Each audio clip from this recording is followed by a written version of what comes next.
2차 전지와 더불어서 수소차도 주목을 하시길 바랍니다. 딱 잘라서 말씀드리겠습니다. 수소차 시장은 현재 어느 정도로 잠재력이 있는 시장인지 아십니까?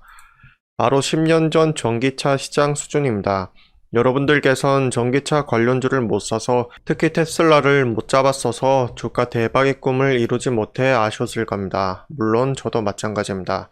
그러나 전기차 핵심 중 하나인 2차 전지도 지속적으로 각광받고 있지만 동시에 수소 시장도 계속 커지고 있습니다. 소리 없이 계속 커지고 있는 수소 시장, 코인도 전기차 시장도 소리 없이 계속 커져 왔었습니다. 제가 본 종목에 투자한다 생각하고 제작했으니까 오늘 영상을 주목해 보십시오. 그럼 투자 판단에 있어서 알아두시면 좋을 내용들을 살펴보겠습니다. 첫째, 수소는 우주 질량의 75%를 차지하는 궁극의 청정 에너지원이라고 불립니다. 이명박 정부 때부터 시작되었지만 가시적인 성과가 없는 상황이 아쉽긴 하지만 전기차 시장이 계속 커지는 걸 보고 수소 시장도 묵묵히 계속 힘을 키우고 있습니다. 생각을 해봅시다. 지구는 지금 온실가스, 온난화, 이산화탄소 때문에 아파한다는 걸 대부분 아실 겁니다. 그래서 주요 자동차 회사들은 내연기관차를 전기차로 바꾸겠다고 다들 앞장서서 발표하고 있습니다.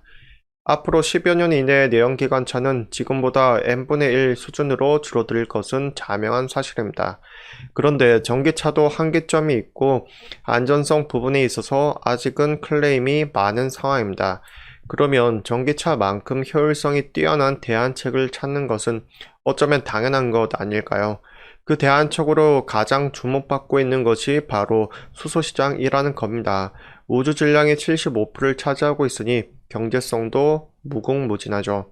둘째, 이명박 정부에 이어서 윤석열 정부는 올해부터 본격적으로 수소 산업 생태계 확장과 기술 확보에 강한 드라이브를 건 상황입니다. 인프라 확장에만 47조 원을 쏟아붓는데요.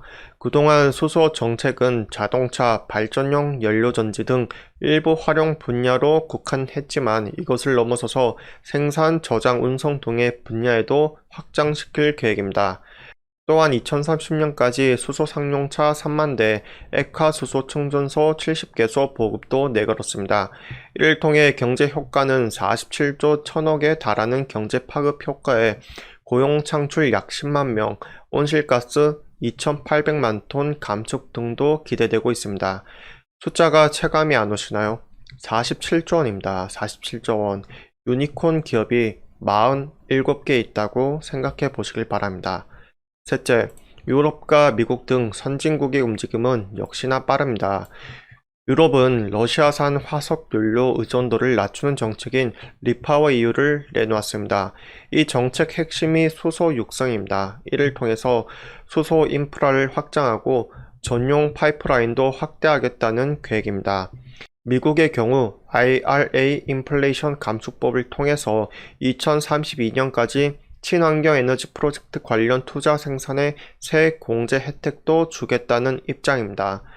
토요타와 혼다도 미국 내 수소차 공장 건설을 최근 진행한 것도 이 때문이죠.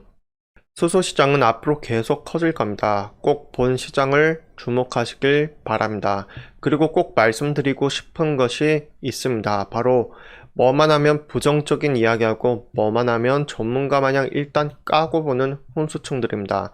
그들은 전기차 시장이 오든 수소차 시장이 오든 일단 뭐든 까고 봅니다. 폭발하면 어쩌니 인프라가 개파이니 안정성이 떨어지니 등 세상에 완벽한 것은 없습니다.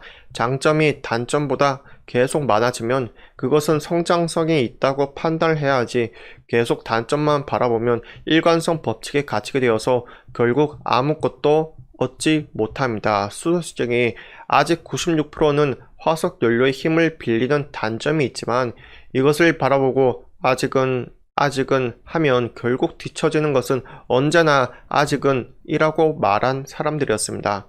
이쯤 하고 수소 관련 기업을 살펴보겠습니다. 넷째, 가장 주목받는 기업은 두산퓨얼셀입니다. 두산퓨얼셀은 작년 누적 수주가 애당초 목표로 했던 수주 물량을 크게 앞서서 성과를 달성했습니다. 한 증권사 애널리스트는 두산퓨얼셀은 CHPS 호재에 입어서 올해도 작년 이상의 수주를 기록할 가능성이 높다고 전했습니다. 실제로 주가 트렌드를 보면 전반적으로 주시장이 빠졌을 때도 제법 주가를 방어한 포지션을 취하고 있습니다. 관심주에 등록하시고 지켜보시길 바랍니다. 두산퓨얼셀은 대장주 격이라서 안전하게 투자하고 싶으신 분들께 추천드립니다. 둘째로는 효성그룹입니다. 효성 첨단 소재가 생산하는 탄소 섬유 가격이 상승세를 기록하고 있고 수소차 연료 탱크에 사용되며 최근 수요가 계속 증가하고 있습니다. 정확히는 효성그룹이 아니라 효성 첨단 소재입니다. 세 번째로는 상하프론테크입니다. 중대형 전지 부품을 생산하는 중국 서한법인을 통해서 전기차 관련 제품을 생산해 왔습니다.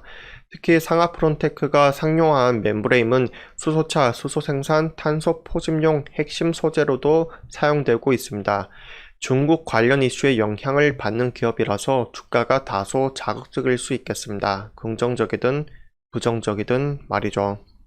넷째, 일진하이솔루스는 수소 저장 연료 탱크 모듈 등을 제조하는 수소 모빌리티 핵심 부품 업체입니다. 수소 저장 탱크 기술에 집중하고 있는 회사입니다. 2013년 현대차의 세계 최초 양산 수소차인 투싼 IX에 수소 탱크 공급을 시작했고 2018년 넥소에도 공급 중입니다. 사담으로 솔직히 넥소는 가격이 에바긴 한데 잘 만들긴 했습니다. 다시 돌아와서 일진하이솔루스는 올 하반기 현대차와 함께 독일의 연료전지 시스템을 동반 납품하게 되면 2024년 이후 실질적인 성장세를 이뤄낼 전망입니다.